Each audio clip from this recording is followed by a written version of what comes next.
Hello everyone, welcome to my channel. This video is about simple present tense. First of all, let's understand what exactly tenses are. Tenses basically refers to time. This is a verb-based method which is used to indicate or refer to the time, past, present and future. Tenses are verbs. They are used to express an action and the time that action was executed. अब जो tenses हैं वो verbs actually होते हैं जो ये बताते हैं कि हमें जो action हुआ था वो उसका time क्या था और वो कब हुआ था, whether it was in the present, past or future. Tenses are of three kinds: present, past and future. In this video we will start with simple present tense. Even present tense has four kinds. Present tense is of four kinds: simple present tense, present continuous, present perfect and present perfect continuous. In this video we will start with simple present tense. Simple present tense is used. जो simple present tense है वो use किया जाता है to express habits. Habits कौन सी होती है? जो हम रोज काम करते हैं, जो हमारे रूटीन में होती है. कुछ जनरल ट्रूथ्स जो जनरल ट्रूथ्स है, like Delhi is the capital of India. Repeated actions, आप रोज मेट्रो से जाते हैं, आप रोज बैंक में काम करते हैं. These are repeated action. और unchanging situations, emotions and wishes, something which is unchangeable. So in these conditions we use simple present tense. Besides this we use simple present tense to give instructions और direction. कोई आपसे पूछ रहा है कि ये रास्ता किधर को जा रहा है या आप मुझे वहां जाना है, तो आप डायरेक्शंस देते हैं कि आप सीधा चले जाएं, you walk for 200 meters and then turn towards left. So when we give instructions or directions we use simple present. और कुछ ऐसा to express fixed arrangement. अब जैसे एग्जाम शुरू होने वाले हैं या गर्मी की छुट्टियां शुरू होने वाली है या विंटर वेकेशन शुरू होने वाले हैं, something which is fixed, B it in the present और फ्यूचर, तो उसके लिए भी हम सिंपल प्रेजेंट यूज करते हैं. The first thing which we have to keep in mind is that simple present is not used to express actions happening now. जो simple present है वो जो अभी actions हो रहे हैं उनको express करने के लिए हम इनको use नहीं करते. तो सबसे पहले हम ये जानते हैं कि simple present tense कहाँ कहाँ हम use करते हैं. The first is for habits.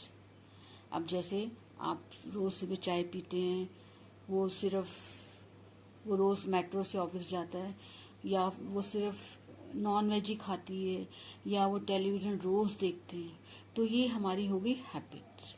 तो इसके लिए हम क्या यूज करेंगे? Simple present tense. Like I eat an apple every day. He drinks milk in the morning. He goes to his office by car. He takes the first metro every morning. तो वो उसकी habit है, वो रोज करता है, तो वो उसके लिए हम सिंपल प्रेजेंट यूज करेंगे. और फिर कुछ ऐसे एक्शंस होते हैं जो रिपीटेड होते हैं.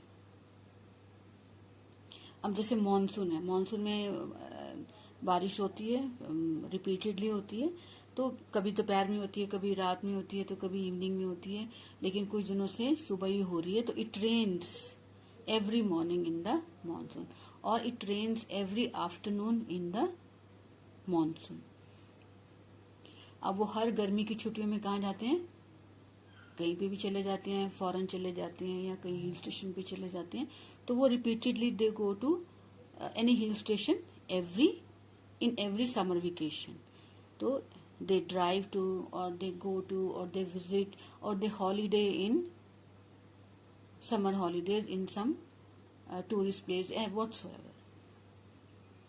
और फिर जनरल ट्रूथ्स के लिए अब जनरल ट्रूथ क्या होता है? Which is unchangeable, like the अर्थ।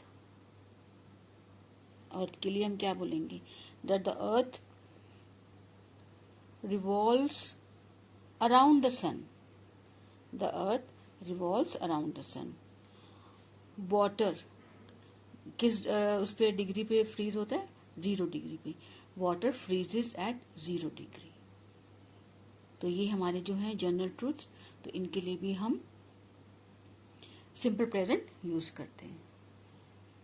अब कोई इंस्ट्रक्शंस दे रहे हैं, कोई आप डायरेक्शंस दे रहे हैं, उसके लिए भी हम क्या यूज करेंगे? Simple present tense. अब फॉर एग्जाम्पल मैं जैसे आपको बोलती हूँ कि इस पैकेट को खोलो और जितने भी इसके कंटेंट्स हैं वो गर्म पानी में डाल दो। I ask you to open the packet and pour the contents in hot water. So I am giving you instructions. So we will use simple present. अब मैं किसी को कह रही हूँ कि आप यहाँ से मेट्रो स्टेशन मेट्रो ले लें, या फिर यहाँ से बस ले, यहाँ से ट्रेन ले, तो वहाँ पे उतर जाना और फिर वहाँ से then you can take another bus. So in this, when we give directions or instructions, we also use simple present. Like you take the bus number so and so from this stand and then number 10 from the next station. तो इस तरीके से आप जब arrangement या direction देते हैं तो उसके लिए हम सिंपल प्रेजेंट यूज करते हैं। और कोई फिक्स अरेंजमेंट है, fix arrangement in the sense like his father arrives tomorrow. Fixed है, उसके फादर ने कल पहुंचना है। आवर हॉलीडे स्टार्ट फ्रॉम, तो हॉलीडे आपकी खत्म होगी summer vacation, but our holiday starts from so and so. Our winter break starts from so and so. Something which is fixed, जो अरेंजमेंट फिक्स हो चुका है उसके लिए भी हम सिंपल प्रेजेंट यूज करते हैं। Now the thing is that what are the rules, which is very important. What are the rules to be kept in mind when we use present tense. अब इसके लिए सबसे पहले हमारा क्या रूल होता है? Like you can see in this, subject लगाएंगे plus first form of verb plus S और ES plus object. So these are the rules to be kept in mind when using present tense. अब subject कौन होता है?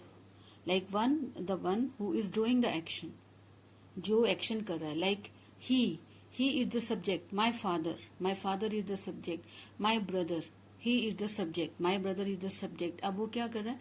my brother drives the car very fast। तो drive जो हो गया वो हमारा verb हो गया, verb की first form drive और साथ में मैंने क्या लगाया? s। my brother drives the car। तो drives हमारा जो है वो verb हो गया, which shows that her brother or my brother he drives the car very fast। तो ये सिंपल प्रेजेंट, ये उसकी जनरल उसकी हैबिट है, वो तेज कार चलाता है। आई, अब मैं अपने लिए बात करती हूँ। I cook food for my family. I कौन हो गया? सब्जेक्ट हो गया, और कुक वर्ब। अब कुक मैंने आई के साथ कुक लगाया, एस और एस नहीं लगाया, क्योंकि this thing these rule you have to keep in mind that where to use s and where to use s और es, where not to use it। अब हम कहाँ यूज करेंगे s और es और कहाँ हम नहीं करेंगे। I, you, we, they, इनके साथ हम s और es नहीं यूज करेंगे। Like I speak, you speak, we speak, they speak। और s और es कहाँ लगाएंगे हम? he के साथ, she के साथ, it के साथ। he speaks, she learns, it rains। तो these are very important। first person, second person, third person, these person I will do in my next video, but for this video you have to keep in mind that s and where to use ses and where not to use। once you learn to use them correctly, there will be no grammatical mistakes in your written or spoken English। So this is all about this video। Please like and subscribe my channel.